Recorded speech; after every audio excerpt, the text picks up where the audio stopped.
We have a real treat for you today. The Israeli Madonna is here in the studio with us. Rita is perhaps the most famous female singer in Israel, and she's been topping charts for the last 30 years.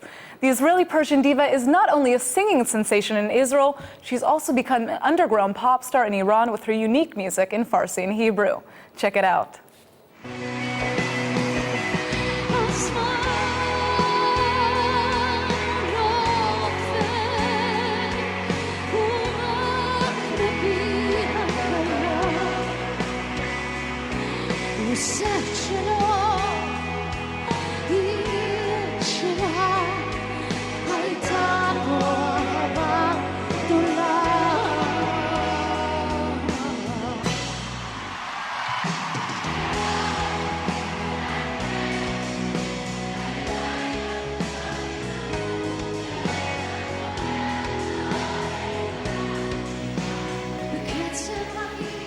Rita, thanks so much for coming in. Thank you for inviting me. It's such a pleasure to have you here. Thank you.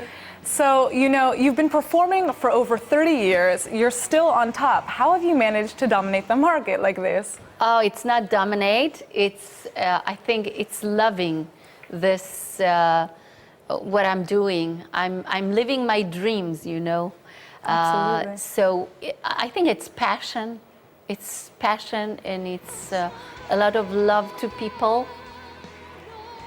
To give love and to have love back. And so your most recent album is in Farsi, and it's not very common to hear about an Israeli star singing in Farsi. What is the story behind this? Well, I was born in Iran. I was 8 years old when we left to Israel, and I always, heard Iranian music, Persian music. My mother, she has a beautiful voice, and so the Iranian music, the lyrics, everything is, is in my blood. And that's a crazy experience to come from Iran to Israel. What was that experience like? Well, it was hard. I can say that, it's not easy. And I experienced a complete different culture, from the Iranian people to the Israeli people. Of course, but so what is it like to balance, this Persian and Israeli identity you have in Israel? How have Israelis received your music in Farsi, for example? I think when I told my colleagues and friends that I'm recording a whole album in Persian, they were really in shock and they were amazed. They said, "What? Are you insane? You're going to record a whole record in Ahmadinejad." It was Ahmadinejad's time. "You're going to record in Ahmadinejad's language? Are you crazy? Who will want to listen Have you seen to that the news? in Israel?" Right. Well, it has, this negative context. And I didn't care. I felt really something that I can't explain, and it's not the reason, it's the heart. That I should do that, and now I understand why. Because I think that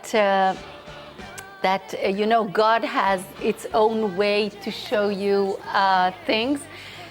I think it had the power to connect, and I saw how the Iranian people from Iran they wrote me so many amazing emails about how they love my music, me, my country, Israel. Yeah, we don't want anything bad to happen to Israel and not to you, and you can bring peace with your voice and with your message. So I believe that it is very important what happened.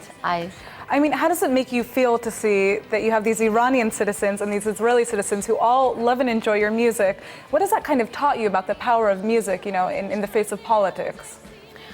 Well, I believe that politicians did only our world harder and tougher and crueler, because I think we are the people, are much more simple people, that we want really to live in peace and we want to live our lives.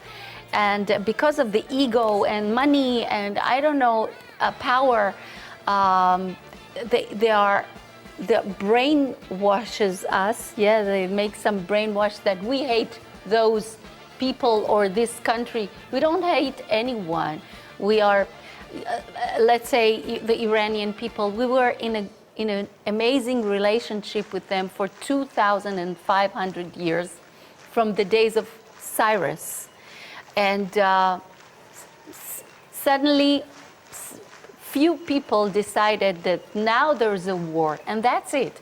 And I think that as much as the sound of the, you know, the war and hatred will be, we are the artist, and we have to shout louder the music and the connection between us, and to speak language of compassion and love. Absolutely.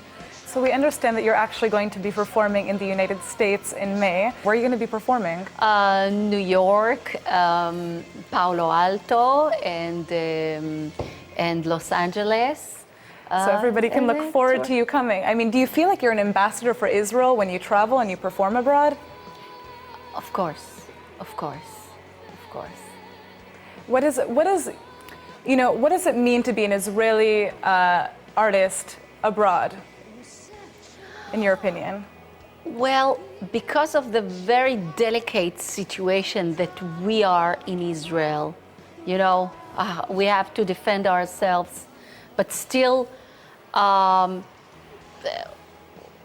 we have, you know, a lot of problems with our neighbors that I think we should have sometime we should be in peace with them, because we can all live in peace together. Absolutely. I believe that, but we need two strong leaders from that side and from that side to say now it's the time, but it doesn't happen. So we need, you know, to work hard to explain first the situation of the Israeli people, that we are all the time we live in danger. We all the time, we don't know, you're going out with your children, or your children, they go out, and you don't know what will happen if someone will bomb you or something. So it is very, very complicated and difficult, and we have to explain that. And still we have to say the truth, that we want to live in peace with our neighbors. Well, and I think, you know, the music that you've created had such a positive influence on Israel's international relations, you know, with citizens of other countries who listen and love your music. So really congratulations for all of the amazing work that you've done, and thank you so much for coming into the studio. Thank you.